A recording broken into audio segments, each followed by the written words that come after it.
हमने बोले थे अच्छा वो अस्पताल में, हमको तो मालूम ही नहीं।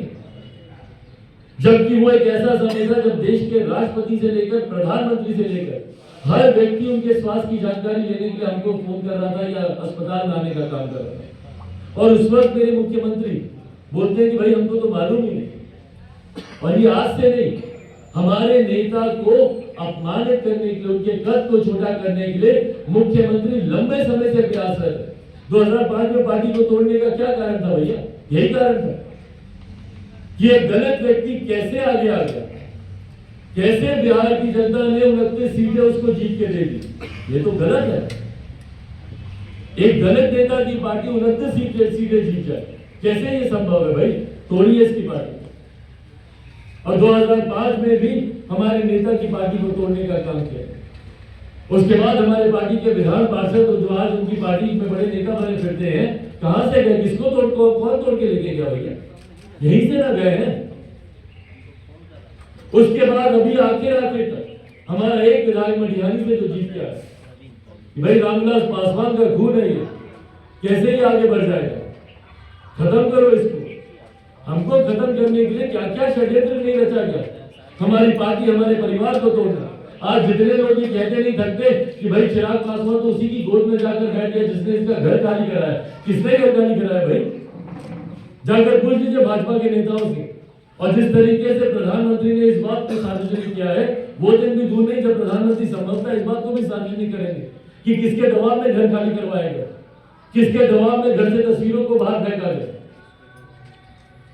कौन नहीं जानता भैया कि मुख्यमंत्री किस तरीके से उस वक्त ब्लैकमेल कर रहे थे कि भाई चिराग को खत्म कीजिए क्योंकि इसके अकेले चुनाव लड़ा और हमको तीसरे नंबर की पार्टी बना दिया। उनके राष्ट्रीय अध्यक्ष का तो ये दर्द है कि अभी भी निकलता उनकी जुबान से चिराग मॉडल, चिराग मॉडल, चिराग मॉडल। चुनाव को बीते हुए 3 साल हो गया, अभी तक चिराग मॉडल के दर्द से लोग उभर नहीं पाए। और उसका बदला लेने के लिए घर खाली करवाओ, इसका सड़क के सामान को फेंकवाओ। पर ये इसकी जड़ में ये वो मानसिकता है, दलित विरोधी मानसिकता, जिसका जिक्र हमारे प्रधानमंत्री जी ने उस दिन तेलंगाना की सभा में भी।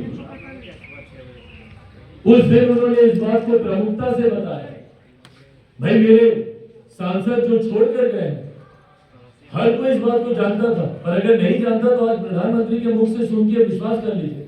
क्योंकि उस वक्त तो इस बात का भी भ्रम फैलाया जाता था कि संभवतः चिराग पासवान झूठ बोल रहा है। कुछ ऐसा नहीं हुआ था, क्योंकि इस बात के गवाह से मैं, मेरे पिता, मेरी मां और उस वक्त जो मेरे पिताजी के एक सहयोगी थे मीना साहब, वो थे।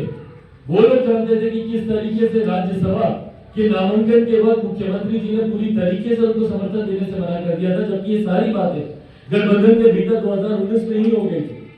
और उस वक्त के भारतीय जनता पार्टी के राष्ट्रीय अध्यक्ष मौजूदा केंद्रीय गृह मंत्री आदरणीय अमित शाह जी के सामने हो गई। किस तरीके से मेरे पिता को ह्यूमिलेट किया गया, और मैं शब्द का इस्तेमाल कर रहा हूं, ह्यूमिलेट। कैसे उसके बाद एक पुत्र ये बर्दाश्त कर लेता?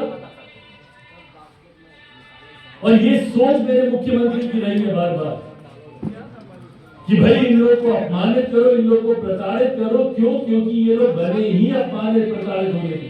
और ये लड़ाई एक रामविलास पासवान या एक जीतनराम मांझी या एक चिराग पासवान की नहीं है, ये लड़ाई उस पूरी जमात की है। ये लड़ाई पूरे उस अनुसूचित जाति जनजाति वर्ग की है जिसको मेरे मुख्यमंत्री प्रताड़ित करने का काम करते हैं। आज आप आंकड़े निकाल कर देख लीजिए भैया, आप आंकड़े निकाल कर देख लीजिए, 67% अत्याचार बने मेरे मुख्यमंत्री के